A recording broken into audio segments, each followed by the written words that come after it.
Bakit nga ba ang pera minsan nawawala na parang bula? Pagkahawak mo lang, nawawala agad. Anong dapat nating gawin? Ang pera ay parang laro. Ganito ito laruin. Ready na kayo? Let's get on! Level 1. Pamumuhay lang gamit ang sweldo.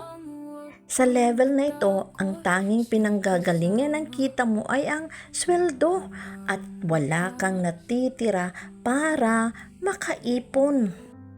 Level 2, simulan ang pagbabudget.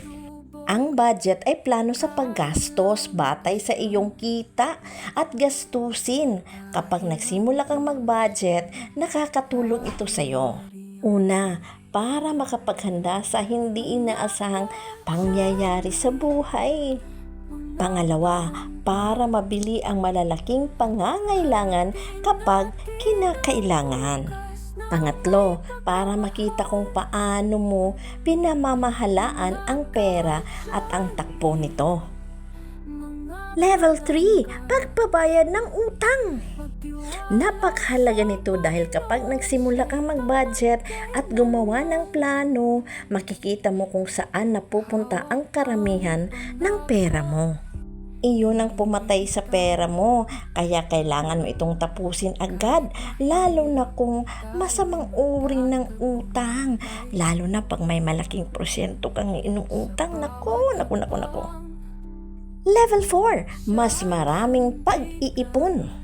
Kapag natapos mo ang mga masasamang utang, magkakaroon ka ng mas maraming perang maiipon. May plano ka na at may budgeting sheet ka na rin, kaya mas maiintindihan mo kung paano ka makapag-ipon ng mas malaki.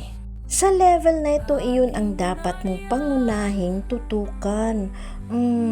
Ako din, nagka-problema din sa utang. Level 5, bumuo ng emergency fund.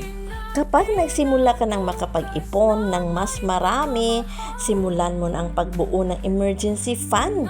Ito ang magiging sandalan mo sa panahon ng kagipitan. Para hindi ka na manghiram sa iba, para sa emergency fund, maaari kang mag-ipon ng katumbas ng 6 na buwang gastusin.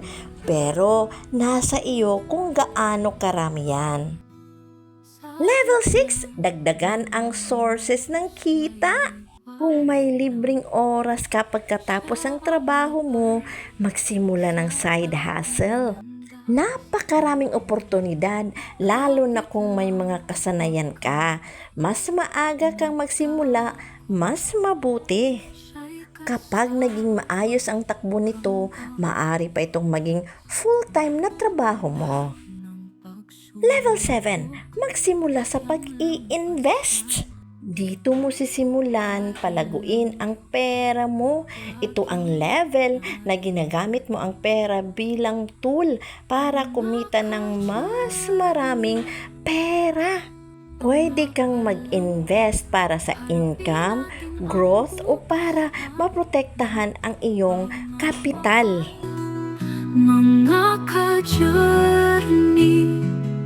Mga ka-journey, mga palangga, to God be all the glory. Bye!